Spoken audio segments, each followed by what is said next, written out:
Wilmington with co-hosts Nadj and Jea. Join them every Monday at 10 a.m. News and views from and about the city of Wilmington, plus DETVCH.com.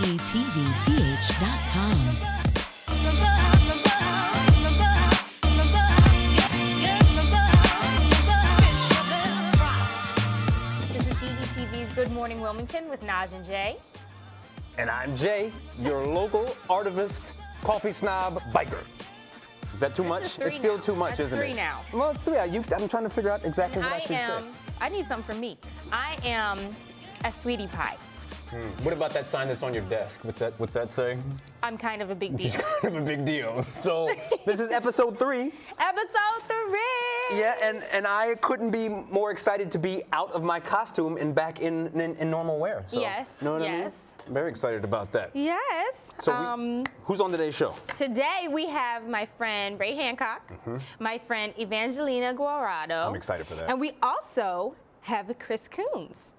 This is going to be fun. Yeah, and while we're talking about Chris Coons, we should probably say right now, thank you for sponsoring this episode, along with State Insurance Commissioner Trinidad Navarro. Yes. So, What's we all know what's coming up tomorrow. Oh God, I didn't even want to jump into that yet. No? Can we let's ease into it. Pause. Okay. Yes. Okay. First of all, bring it back. Get into this hair and this outfit. You Okay. could they look like you could change this. No, don't touch. Definitely. First of all, he has a man bun. I did it. He has a man bun. Look at these shoes. You get to see the shoes this time. Bam, baby, bam. Just next time I'm kidding. Oh no. Okay, go ahead. Continue. How Sorry. dare you? Yes. So this outfit is a suit, and it is by Shein. Very low cost, great quality. Ladies, check it out. And my hair, of course, is by Quinn, and we've got. I'm kind of jealous that I didn't have Quinn this morning. I mean, you did a great job on my man bun, but I'm kind of jealous. Beautiful ones. Sorry. Fine.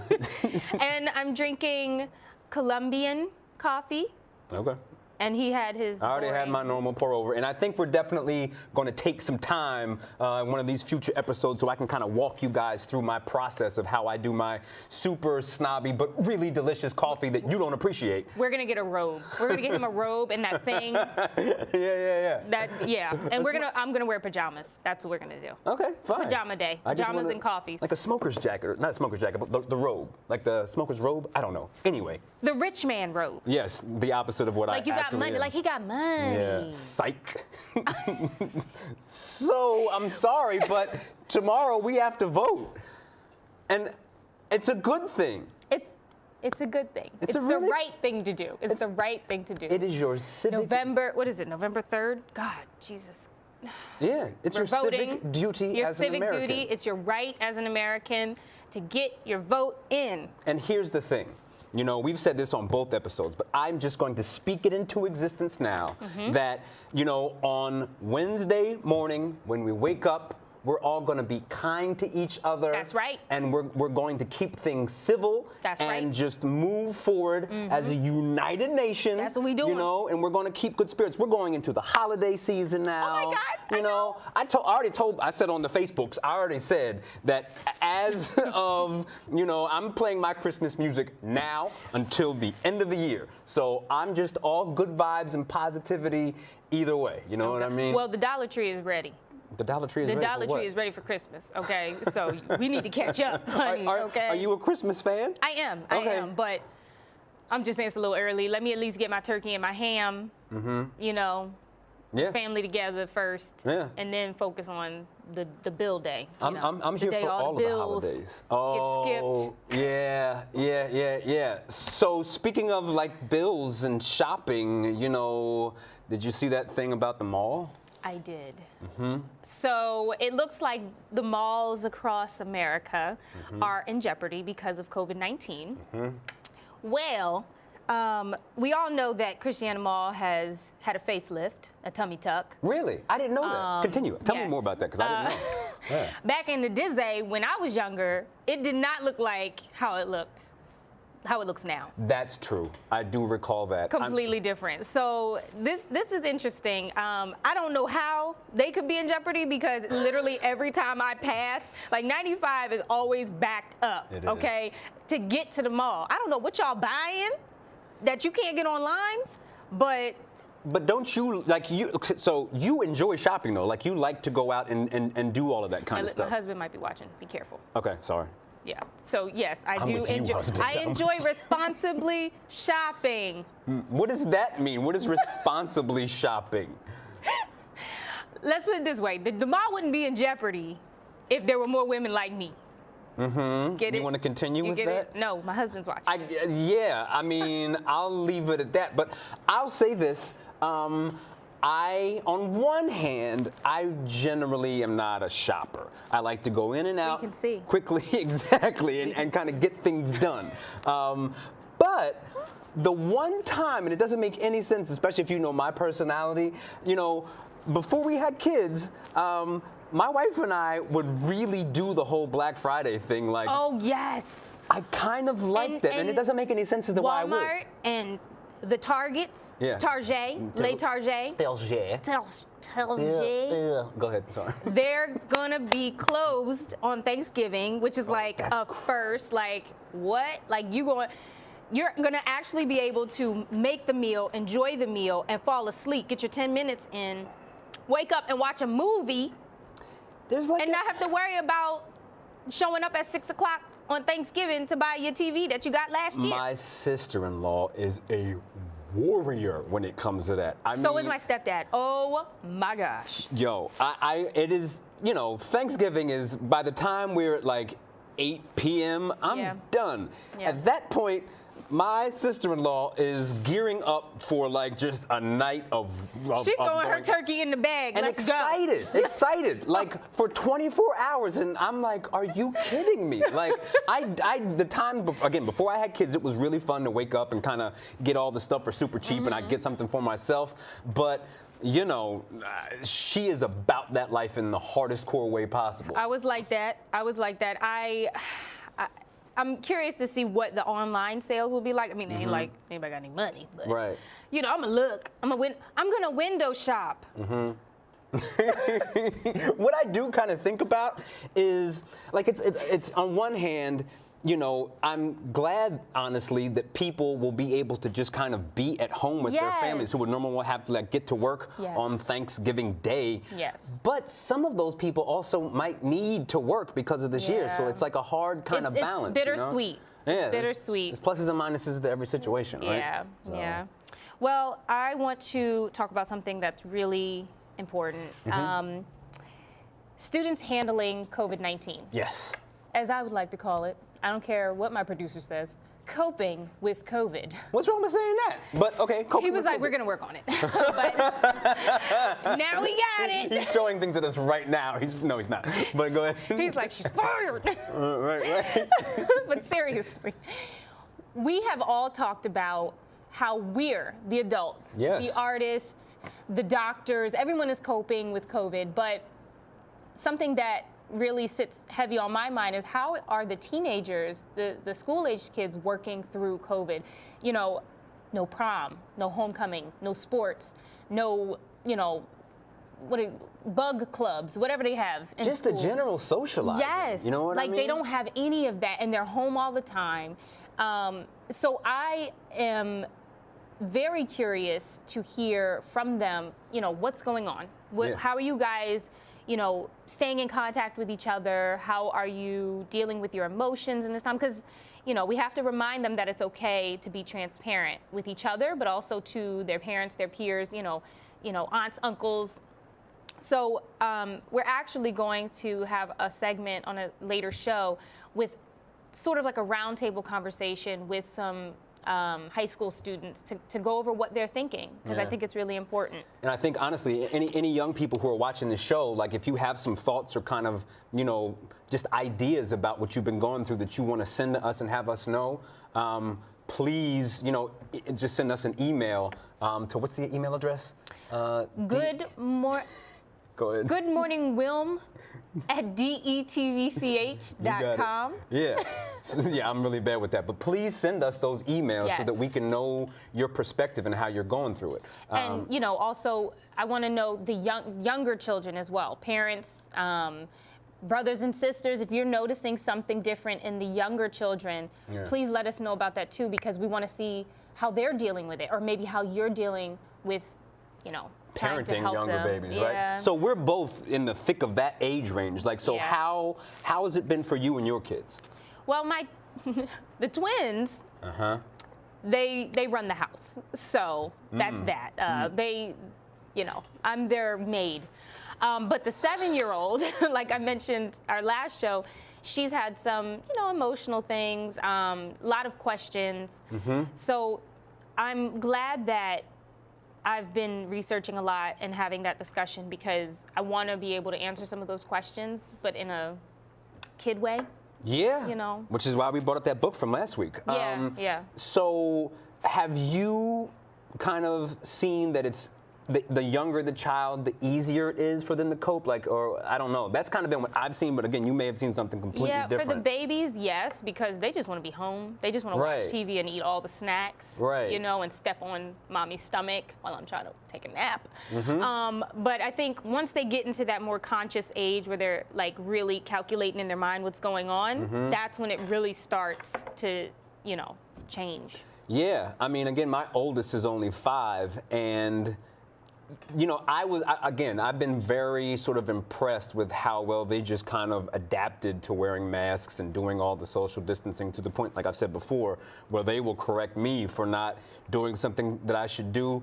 But at this point, they're so young that they don't really know what they're missing out on, you know? Like, they don't realize that they really should be spending more time around other kids to get that socialization and to learn how to interact with more people than just, you know, mom and dad and maybe your uncle and nephews, you know what I'm saying? Yeah. And how has, like, I'm sure there have been times where you've kind of, you know, maybe lost patience. Like, do you think that you've gotten more, I don't know, how has it been affecting you as a parent? You know? Oh my God, nobody ever asked me that. So this is your time to tell us. Let us all know. Let the whole state know how you've been making out. And it might not be funny, but there's so many diapers. There's so many diapers. No, I think I've definitely become. Well, it's funny. I kept saying I really want to spend more time with my kids because I was working a full-time job. So like, be careful what you ask for because I got it. No, that's exactly right though. No. I mean, if we were in February, I would have said to you, I have too much stuff that I'm doing, I'm never home, and I don't see my kids enough. By the time we got to May, someone please take my children now. Take them for the week, you know what I mean?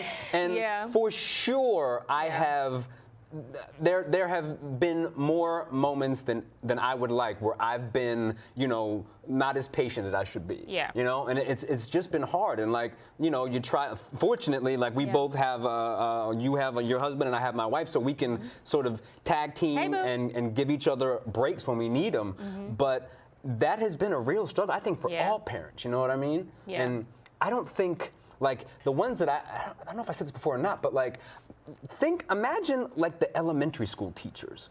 I know. It's Have you seen the posts on Facebook of these parents going after them teachers? Oh my God. I'm like, the audacity. Like, I'm thankful that these teachers have been able to adapt so quickly. I mean, no, it's not perfect. No one's perfect. Of course not. But I would never catch myself running up on the teacher in the email talking about, excuse me, but so-and-so can't read yet. Like, they're home. I need to work with them too. The teachers, they have their own lives. They have their own lives. And all these parents and kids, like, please be kind to the teachers. They are trying very hard, just like we are trying very hard. So let's be nice. I mean, obviously you can't call a teacher like a first responder, but they are in the thick of things in a very similar way, and they have to be the most patient in a lot of ways. Like, and I'm really trying to think just logistically. Shout out to my cousin Erica, who she she teaches elementary school. Oh, my and dad's a teacher. She's got 2 babies at home. Not babies. I mean, they're not babies anymore, but they're young kids, and she's got to try to teach and keep them on their Zoom, their separate Zooms. The schedule will help them. It's just crazy. It's a crazy amount of stuff to do. So, yeah. Be kind. Be kind to the teachers. Be kind to yourself. I'm excited for what's coming up next because I had a good time. Yes, we did. We had a really good time. Doing what? We went to Curbside Wednesdays, the last one. So I hope you enjoy this. Yeah, it's going to be great.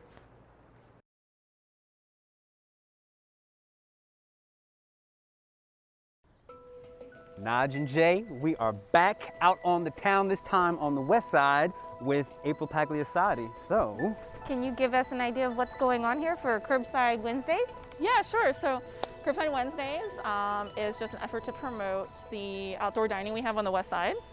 And we had a couple restaurants already that had outdoor dining, but because of COVID, it was really hard for them to serve customers safely, and some people are still afraid to come out and dine in now that the restrictions have been lifted. Yep. So Curbside Wednesday, right, and myself as well, honestly, yeah. So selfishly, I'm really excited for this, but Curbside Wednesdays was just an effort to promote that outdoor dining. It's sort of like a happy hour event, well, 4-hour happy hour event. nice. Yeah, 4 right? hours of happy hour. Exactly, Yes. yeah. So are you going to take us around and kind of show us everything that we should see today? Yeah, absolutely. And let's go check out this event. So we're here with Quincy Watkins, owner of Milk and Honey, during our Curbside Wednesday tour. Yes. How do you feel being a part of this event? I feel great. Well, thanks. I'm honored to have you guys come through my way. We are a proud part of Union Street. West Sides grow together. We're excited. Milk and Honey, I'm owner and operator on 807 North Union Street. Also, we have our second location. We've opened 3 weeks ago at 239 North Market. So, yeah, we're excited and humble. I tell you, Wilmington rocks. It's the greatest city on the East Coast for me, man. I love it. Love this city. Yeah. So how has, I guess over the course of the summer and kind of leading into fall and winter, how has COVID affected you, and how are you kind of planning for what's coming? It's been hard, definitely. Yeah. It's been hard. We had to close down in March. Right? March was closed down, and I was unsure if we were going to reopen, but we just kind of said, hey, you know what, let's just plow through it. If you love the city's going to love you back. Yeah. And that's what we're doing in Wilmington. Wilmington shows a lot of love in a lot of different ways. So yeah, so the love, the resources, and the grit helped us, rebound.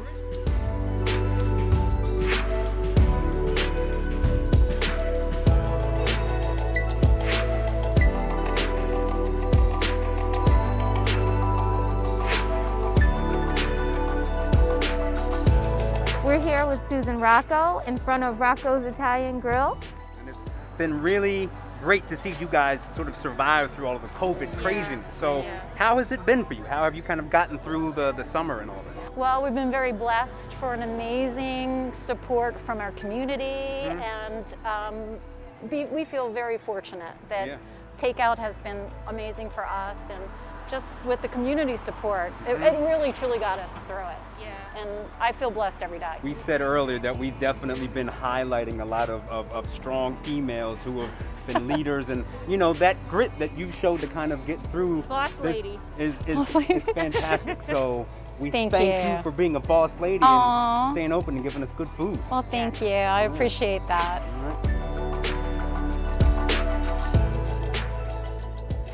April, thank you for bringing us out and showing You're welcome. Wednesday Curbside, or Curbside Wednesday. Curbside Wednesday, yeah, Wednesday. okay, Yeah. yeah. Thank you guys so much for coming out. I really appreciate the support. Hope you guys had fun. Yes, had a great time. We did. Awesome. We had a great time. Thank you so much. It's really cool to see how much just this little part of Wilmington I has to know. offer, We really have a lot. I mean, and this just I feel like highlights, and not even all of what we have to offer, but it's just little tidbit, little taste of what we have. Yeah. Just a little taste. Yeah, and we have more to come. Check us out in the year to come.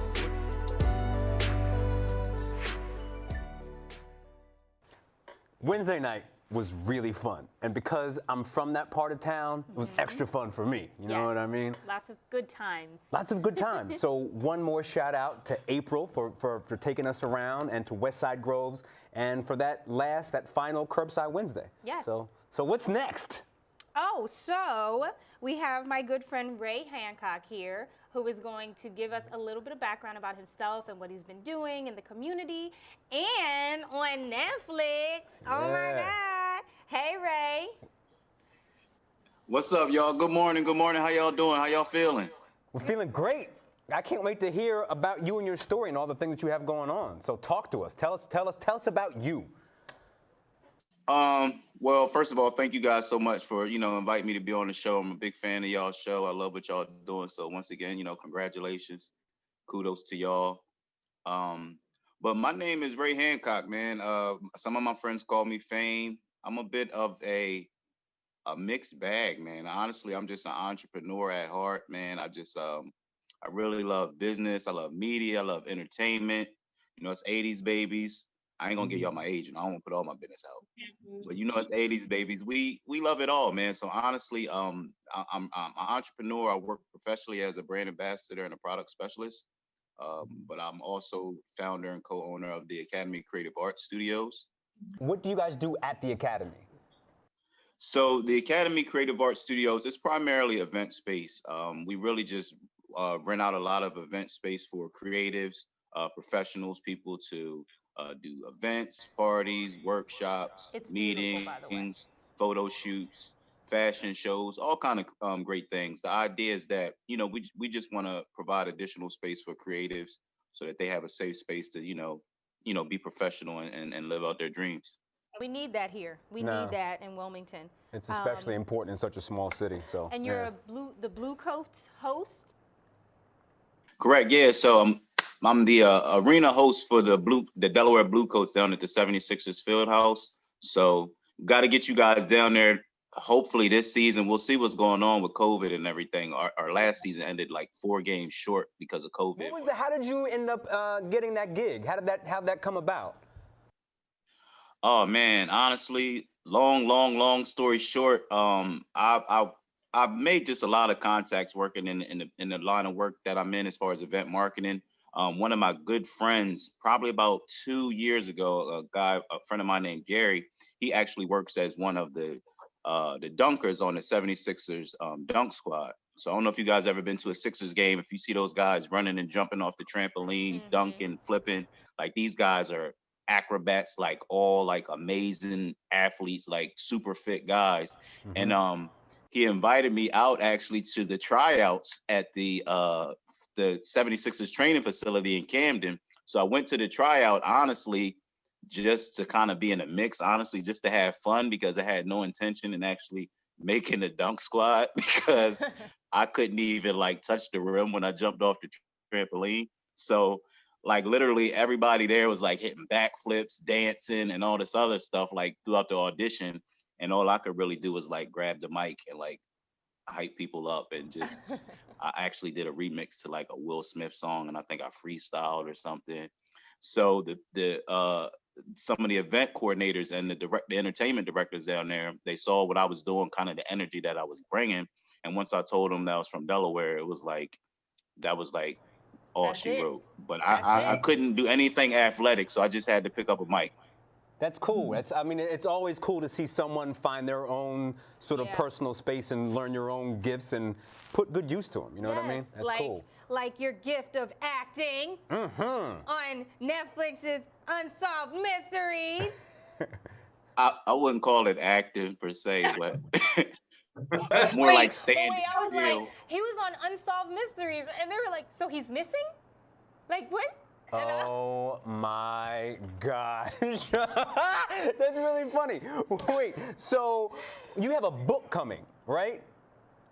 I do. I actually just sent it off to the printer. I wouldn't call it a book. It's more of a manual, actually. Because honestly, throughout the years, I always get just a ton of people asking me, how I got into my line of work, all of the steps to take. So I actually started it during quarantine because my whole thing was like, I wanted to come out of this quarantine with like something tangible or something to show for all of this time that I had. So I put a manual together. It's not very a large book at all, but it just talks a lot about body language, consumer interaction, just a lot of cool little tips that have helped me along the way in my journey. So I just kind of wanted to put, you know, a little bit of what I know all in one place, so I can help present it to people when they do come to me with questions and stuff. So tell us the name of the book. So the name of the book is 15 Minutes of Fame, The Art of the Brand. And the reason why I called it that is pretty much because, you know, in our industry, you know, when you're in entertainment, when you're a model, when you're an actor, when you're a brand ambassador, a product specialist, an MC, you know, any type of contractor, I kind of encompass all of that into one ideal as far as just entertainment and being able to take what you might perceive as your 15 minutes of fame and just kind of stretch it out indefinitely. So that's what I'm trying to do with my 15 minutes of fame. I'm trying to make it last forever. So we trying to give other people. So do you know when it will be available and how people can get to it? Yes, it will be available November 8th, and it'll be available on our website, touchplaytv.com. We'll be doing digital copies that'll be available, and we'll also be sending out hard copies. There's going to be a limited amount of hard copies, but there's some jewels in there, man. Y'all might want to check it out. It's going to have some, I'm dropping some jewels in there. We will definitely have a copy, and we want it signed. Yes. Hooray. Thank you so much. Thank you so much for coming on the show. We're going to take a quick commercial break, and when we get back, you'll get to see an exclusive interview with Senator Chris Coons and I. Senator Chris Coons now occupies the seat that I held for many years. This is a man who has a moral center that is real, profound, and deep, always guided by basic morality, basic decency, and basic sense of honor. Chris Coons fights hard for Delaware every day.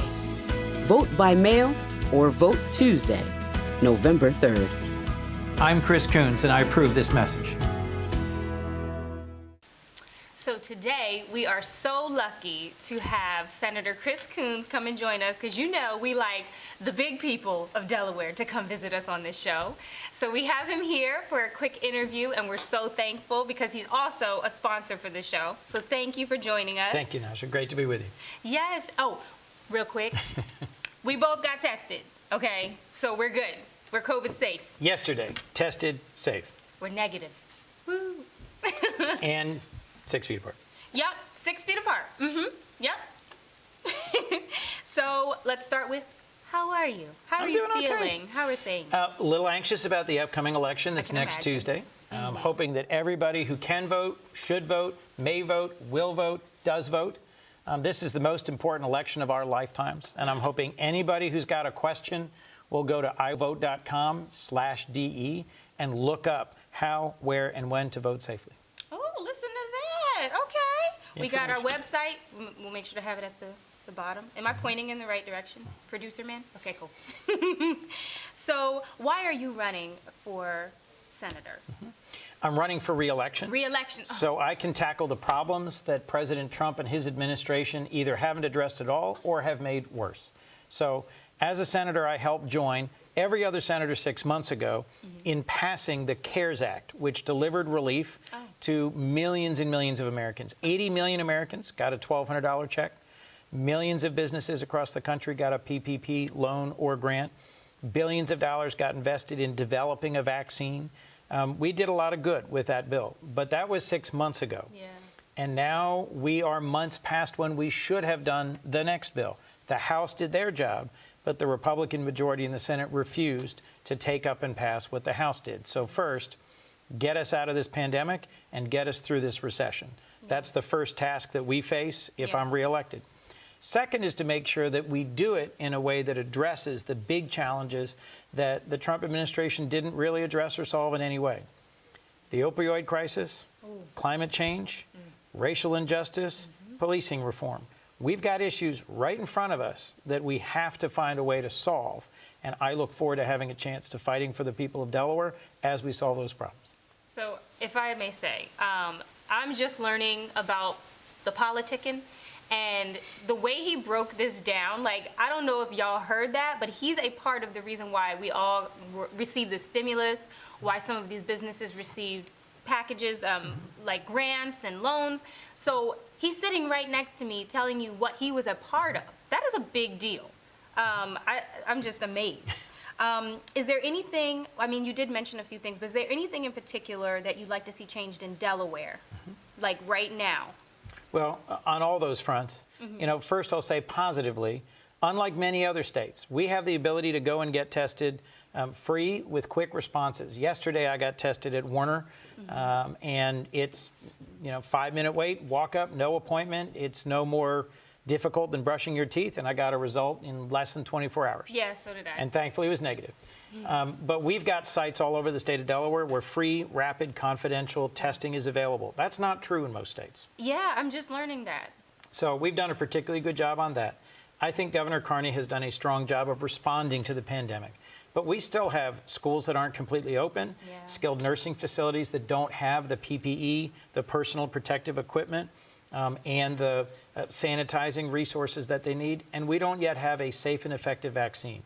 One of the things I most want to see us do is coordinate federal resources with local responses and responsibilities. First. Second, we've got a big unaddressed problem in our country. And the brutal killing of yet another black man that happened in Philadelphia just a few days ago that is getting a response deserves a bigger and broader response and a legal response, meaning changes to the laws, federally and locally. Transparency and accountability is a hard thing for us to get to in a way that promotes justice. I am grateful for the millions of law enforcement officers who get up every day and go out and do a difficult job to keep us safe.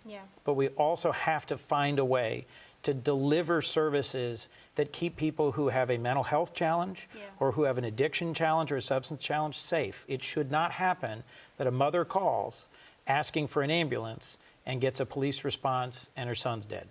Like, there's ways to work through this. That is a challenge that Newcastle County faced. And the current county executive, Matt Meyer, has stood up a joint response team that delivers a mental health professional and policing. But frankly, we have to do a lot more in that direction. I think the fact that Wilmington Police now has body cameras, will soon have body cameras available on all officers, is a positive step forward. But federally, we have to do more to deliver the resources that make these improvements possible in Wilmington, Newcastle County, and the state of Delaware. Wow. So unfortunately, we have to wrap up, but I would love to invite you in front of my producer. I would love to have you back and have a real conversation and really talk about the different issues that you're going to address, and just to learn for myself more about what you're doing for Delaware and for the country. So thank you so much for coming to join us on Good Morning Wilmington. Thanks, Nadj.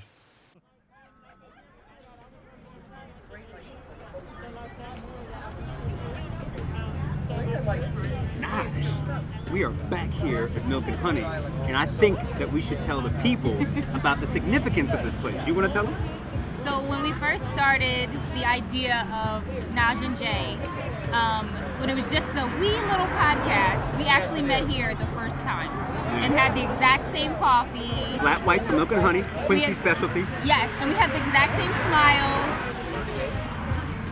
That was the exact smile that I had. But no, we wanted to make sure that we said this is kind of where everything started from. So she gave me a call and she said, yo, we're going to do a show. We met here and we're in the middle of now filming. Look at us. We're celebrities. Get it? Celebrities. Celebrities. This is episode 3. And this is 1, 2, 3. That's it. We are back, and I am super stoked to have an interview and eat things with Evangelina Guajardo. I'm sorry, I butchered your name. It's okay. So, you are the owner of Viva Vegan. You're a singer-songwriter, but we definitely want to start with the food stuff. I'm hungry right now as we're speaking. So, tell us about, your journey to Viva Vegan and how we created that place. Well, I started baking about 15 years ago for myself because I went vegan and there's like no vegan stuff around here. So I started baking for myself, and then I started baking for my kid, and I'm kind of competitive, so I wanted my stuff to be better than all the other kids' stuff that they were bringing to school for like birthday parties and stuff. So I say stuff a lot. But yeah, so I started making desserts for my kids' birthday parties and everything. And people would come over, and the first cake that I made, it was like it tasted really good, but I couldn't actually get it out of the pan, so like we had to eat it with a spoon. Oh no! But anyway, like I just kept challenging myself to get better and better and better, and eventually people started asking me to like bake for them. So it became like a hobby, and I started out doing like a dozen cupcakes a week at Fresh Times Cafe that used to be down by the Delaware Art Museum. Yes. And then from there, I reached out to other places, and I started working with Drop Squad Kitchen, and they didn't have Shout out to desserts them. at the time. Yeah, they really helped my getting started, and like Abundance there, she was like a really good mentor for me to get started.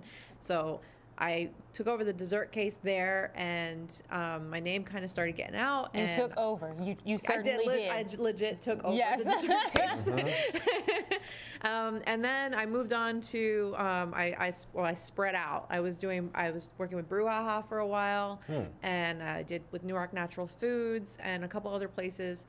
But eventually, I realized like if I didn't have my own storefront, I was not going to be able to grow. So 5 years later, now I have a storefront, and it's called Viva Vegan, and it kind of started out as a smoothie bowl smoothie shop like the previous owner had, and they started adding my desserts, and I ended up taking over in January, and now we're here. That's really I was actually cool. at her opening. It was the opening, right? Yeah. Okay, and me and a couple other artists performed, and it was heavenly. Yeah, It was the really acoustics sweet. are amazing in there. So could we back it up just a little bit? I'm actually interested in sort of your journey into a plant-based diet. Like, when did you kind of take that road? Well, I was 17, and like I've always pretty been young. Yesterday. I've always been an animal Yesterday. lover, and I was at a punk show, and they had flyers for, it was called Veg something. It was Veg for Animals or something like that. It was like an animal rights group, and their little pamphlets like explain the animal agriculture industry and what goes on with all the farm animals and what they really go through. Like they're not just hanging out on a pasture until their day comes or whatever.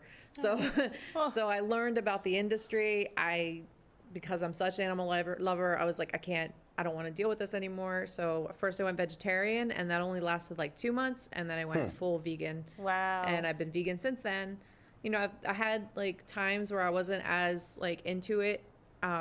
Like I might have like had someone else's birthday cake or ate some like my mom's mac and cheese or something like that, but eventually came right back around to it. So yeah, it's been 20 years and I'm still vegan. And I know that vegan life because my husband's a vegan. Yeah. So God bless you. Listen, as a certified omnivore, I can certainly say, like, I've eaten at Drop Squad, and I already kind of stole one of your cupcakes. Like, the food is delicious either way. You know what I mean? So it's really cool that you have figured out how to navigate that and still, be healthy and eat food that tastes good. Because if if it doesn't taste good, we're not having fun, and I eat for fun. So. Yeah, and I felt like because my stuff is vegan, like it has to be good, or people are going to be like, vegan stuff is gross. Yeah. Now you were saying, we were talking about this a little bit earlier, that you are Greek also, and the Greeks have a very strong tradition with the way that they prepare foods. Yeah, my mom's 100% Greek. Very involved in like the Greek community here in Wilmington. I love the Greek festival. Yeah, I'm there every year. So am I.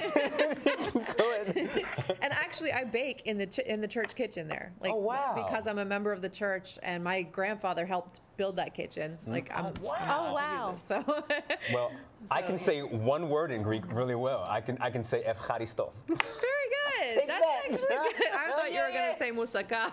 Yeah, moussaka. I love moussaka. You're leaving me out. I don't Sorry. Say it with me. Wahar.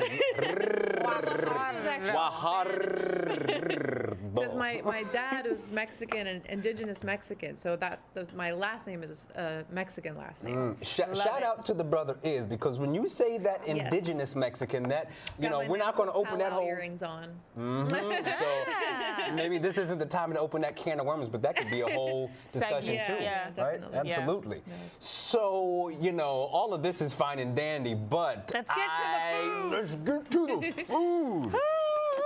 You want to tell us about our options here? Yeah, Get off. Yo, I'm gonna hold it. Oh. No, go ahead. I brought some of the top sellers, like the chocolate and vanilla are classic. Everybody, I think, because a lot of people come to my shop and they've never had vegan stuff before. So like, well, let's just try vanilla, or let's just try chocolate. So I Is brought that the those. gateway? Yeah. Okay. And then I brought the seasonal. I brought pumpkin and apple cider. And They then smell I brought s'mores. so good. The s'more. So, you know, I already stole one from the box. You can see I had a pumpkin one. It was delicious. So now I'm going to try the s'mores. I don't have to be a lady for this, right? I'm about to take No. my jacket off and get ugly, honey. I have a party trick. You want to see my party trick? Anybody want to see my party? Oh no. Oh no. Hey! The marshmallow too. Where's that block screen? That's good. That's good. Girl. That apple cider is good. Oh my goodness. I only make those in the fall. So like the first batch I made this year, like I ate one myself and I was like, I forgot how good this was. Oh my goodness. And it's so fluffy. First of all, Mine's already gone. It's gone. we're done with you. Enough of you. I can walk off the stage and just eat these right now. No, those are mine now. No, you gotta share. No, the cake. Let me just break this down real quick. Can we get a zoom in or something? Break it down. Let me tell you something about this cake right here. This baby's so moist. It's like a fresh butter baby out the bathtub. And continue with this. You should put this in your descriptions for your cupcakes. This one is like a fresh buttered baby out the bathtub. Out the bathtub. And then this whipped topping, honey, she whipped it to the gods. Okay, this is like Zeus's coattails. Just flapping in the wind. That's quite a description for a cupcake. I think that you might be able to have like a career. Wait, did you see how I said Zeus though? You see how I said I'm Zeus? just thinking about buttered babies. You didn't catch that. No, I caught it all, but it's a lot right now. You're saying a lot, and plus I'm getting a kind of a sugar high right now, so there's a lot going on. We're literally going to be bouncing off the walls. If we weren't annoying before, we are annoying now. The problem that we're having right now is focus. There's so much more to you, Evangelina. So much. She's a Renaissance woman. So not only are we, you know, just amazing at making food and these delicious cupcakes, you're holding a guitar, and I'm going to. The people have probably guessed by now. You have a beautiful voice. She's a beautiful songwriter. She's a beautiful spirit. Yeah. Everything that you do is a blessing. I'm telling you, like you are just a phenomenal woman. You're a phenomenal friend. I have to say this. My son was born, I'm sorry, my grandmama's probably cringing. My cupcake is gone. My son was born with lung disease, and we had a benefit for him to help raise money because the bills were like crazy. And she actually took orders and did a donation based off of the orders and gave me money towards that. So I'm thankful to have friends like you who support me, not just in music, but in life, because that meant so much. So she's a great baker, she's a great artist, and she's a great friend. So Don't make me cry. Tell us about your music. Like, how did you get into music? What kind of music do you create? Like, tell us as much as you can about you as a musician. It's my music. I feel like it's kind of all over the place. That's great. Because I've been singing since I was a baby. Like so, singing has always been like my first passion. And my sister used to tell me to shut up all the time. That sounds familiar. Yeah, like we'd be in the car and I thought I was slick. Like I could hide behind her seat and sing without anybody seeing me, and she'd be like, stop it. Enough. But yeah, so I would sing all the time and get on my family's nerves, but my mom loved it. But so singing, and I started with doing like school talent shows. I joined the school band. I didn't pick up a guitar until I was 11. I didn't, like, that's a long time, but I never quite like 100% mastered it. I just use it for accompaniment, but I love it. And I started out listening to mostly like classic rock and of course like pop at the time because it was the 80s, so it was like pop, R&B, like Mariah Carey, Prince, like all those like 80s classic stars, and then on top of that like classic rock like Aerosmith, Rolling Stones. So and then we had like Greek music and Mexican music. Like my influences are all over the place. So I've Greek never music been able is to so pin it unique. down. When we talk about the Greek festival, and honestly, when I went to my friend's wedding, I mean, I'm not some great dancer, but I have a decent two-step. But I like the Greek steps. It was really intricate. Like I couldn't figure it out. Not that I'm so bright again, but and my son is in the Greek dance. You can't either. We've talked about this, so don't open up that gate. What are you performing for us today? Oh yeah, I'm gonna sing a song. Yes. But yeah, shout out to the Holy Trinity Goya Dance Troupe. No, so the song I wrote, actually I wrote it probably like 10 years ago, maybe less than that. And it's about standing up for what you believe in. And I thought, you know what? And I actually redid the song recently for a compilation. I cannot remember the name of it, but if you go to my Instagram, it's on in my bio. But it was a local artist that was just. There was like 101 artists that are on it, and it was to raise money for the Legal Defense Fund because of all the protests and stuff like that. Wow. So I thought that this would be a good fitting song since it's election time. Perfect. Yeah. You know, my thing is artivism. I talk about that all the time. So anything in that vein, I'm like, yes, let's have it. Yeah, I agree. I'm going to take a sip of water. Because I yell at the end of the song. I think you need some water too for them brush them cupcakes down. You good? You saw how I oh my God, I'm burping. I'm about to let loose. This is how she started. Like, I didn't say that. That was her. This is clear. But go ahead. All right. Thank you, thank you. Thank you. Okay. I'll try to remember how this goes.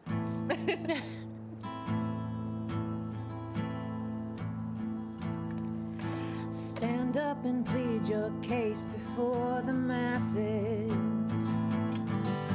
You know what is good and what to do. It's so easy to keep on moving and look past this. But somebody's gotta do it, why not you? Blow that horn, raise that flag. Don't let no one hold you back. Do what's good, take that path. You might trek it alone, but you won't look back. Why do we get so crazy about small things? Like greater injustice slithers down the path.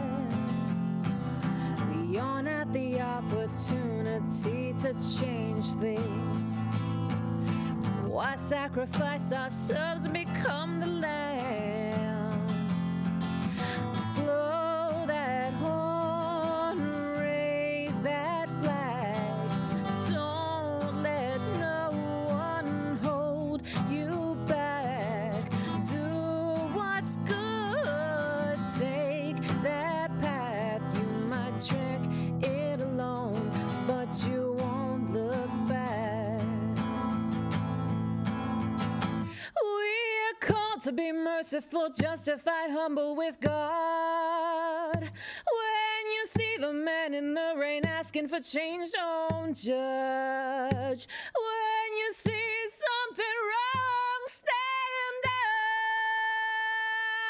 up. Blow that horn, raise that flag. Don't let no one hold you back. Do what's good, take that path. You might trek it alone, but you won't look back. You might trek it alone, but you won't look back. You might trek it alone, but you won't look back. Woo!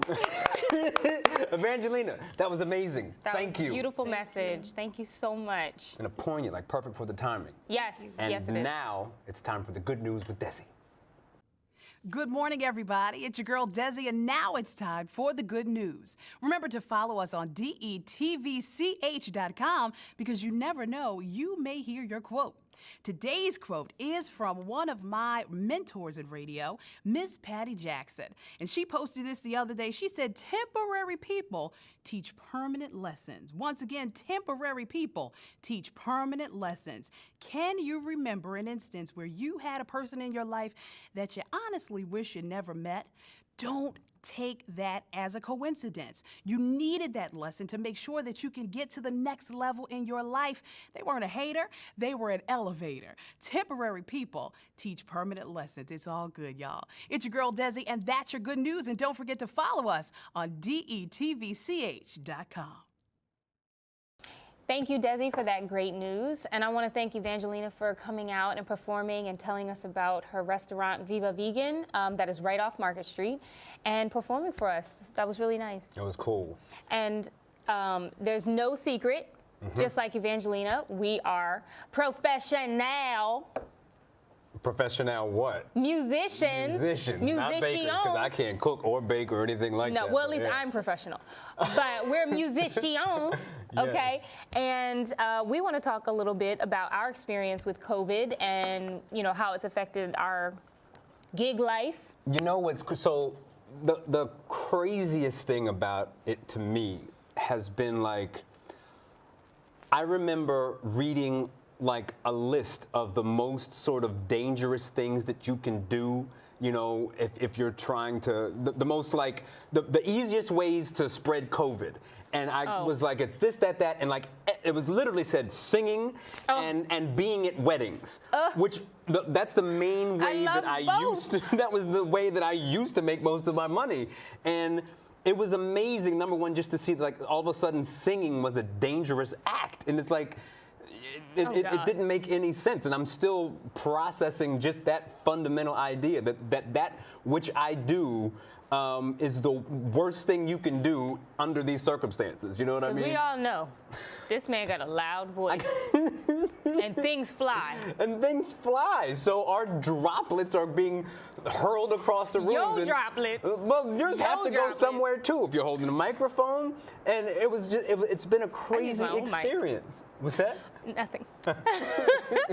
So, okay, so Jay, what is the name of your wedding band?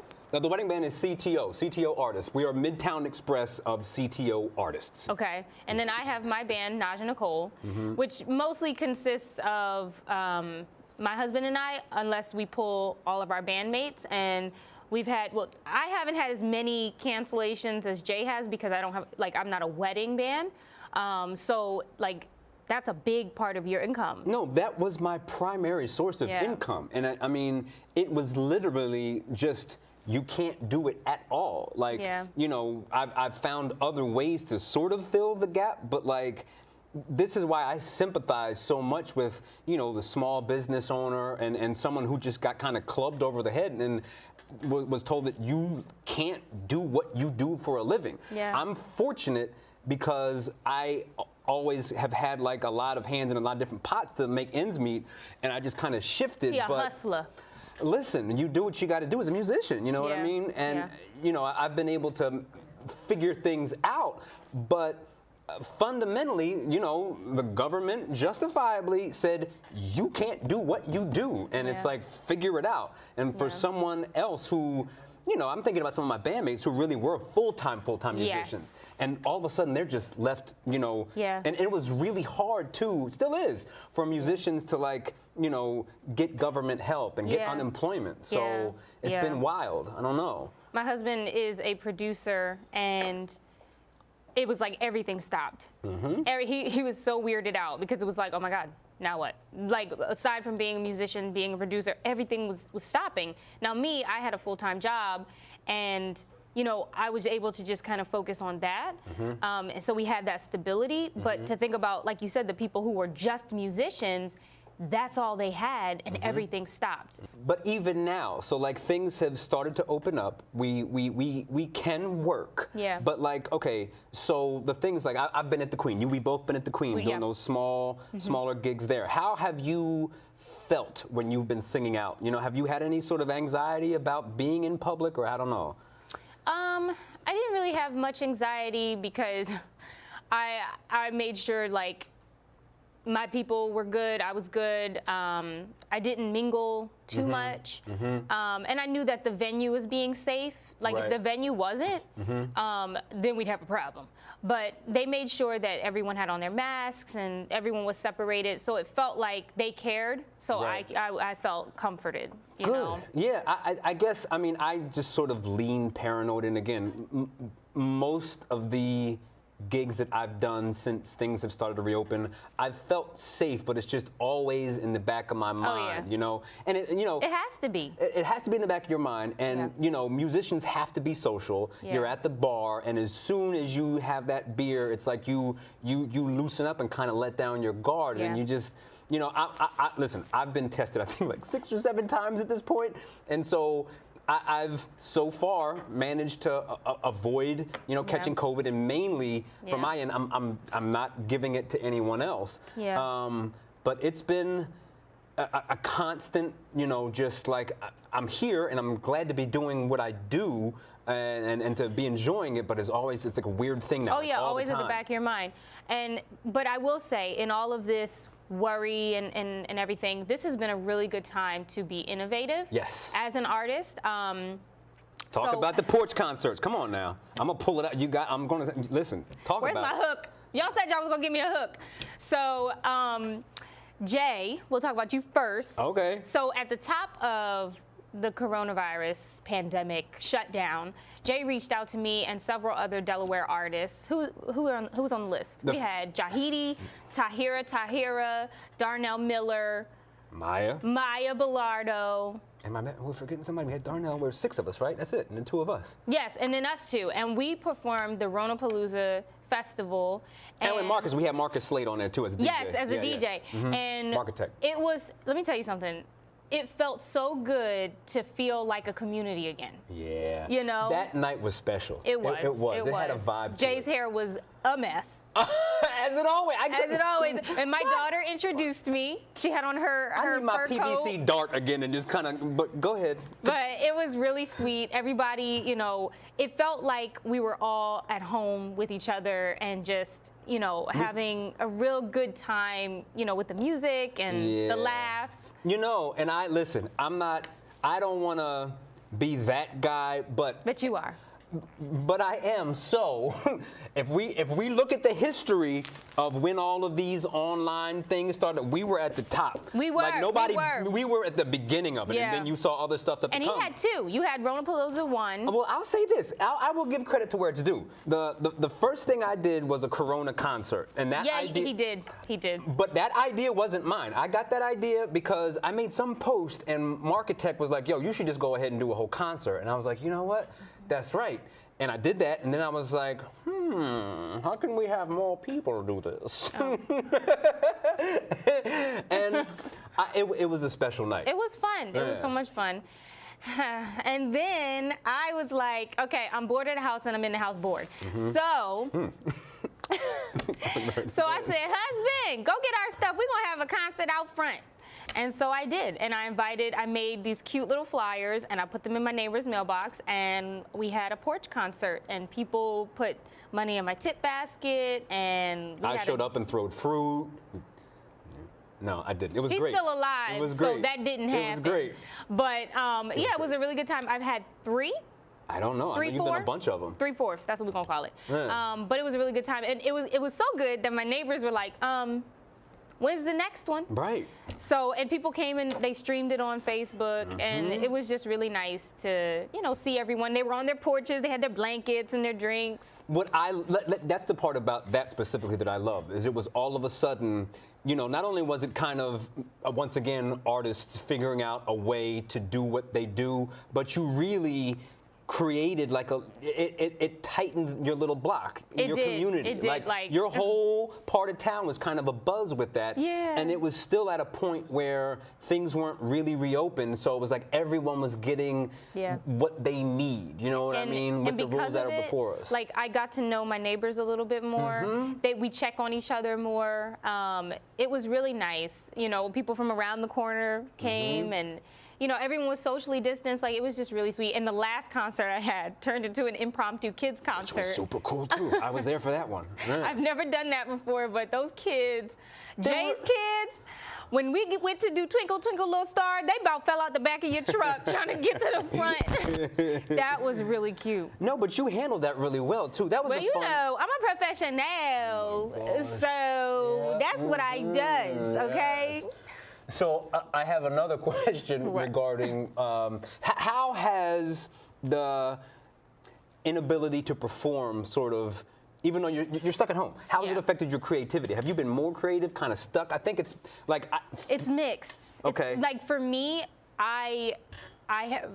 oh my gosh. There's a frog in my throat. And the cupcakes. That's that good cupcake. That's that. I am so sorry. My mom is like, what in God's name? That was great. So what would you... How did it impact your creativity? Okay. So what happened was, no, I wrote some poetry. I did a lot of writing, but I didn't really do a lot of singing. I didn't have the, for me, it was like, I didn't have the strength. I didn't have the will to want to physically sing. But writing, it was good to just get out what I was thinking. But I know for a lot of other people, they were recording records. K-Hawk put out... shout out to that band. Shout out to K-Hawk. Oh my gosh. He put out this bomb coronavirus record that was crazy. So for some people, it was a positive thing because you're home, you know, in the house, bored, able to do. Yeah, the cool thing for me, just across the board, is all of a sudden I had time to do the things that I want to do, you know? The weird thing is, to your point about really not wanting to sing, is like, even though the Ronapalooza thing was a really special night, it still didn't feel natural. Oh, yeah. There's no replacement for an audience. Oh, and, yeah. You know, people have Nobody cracked up at my jokes. No one will.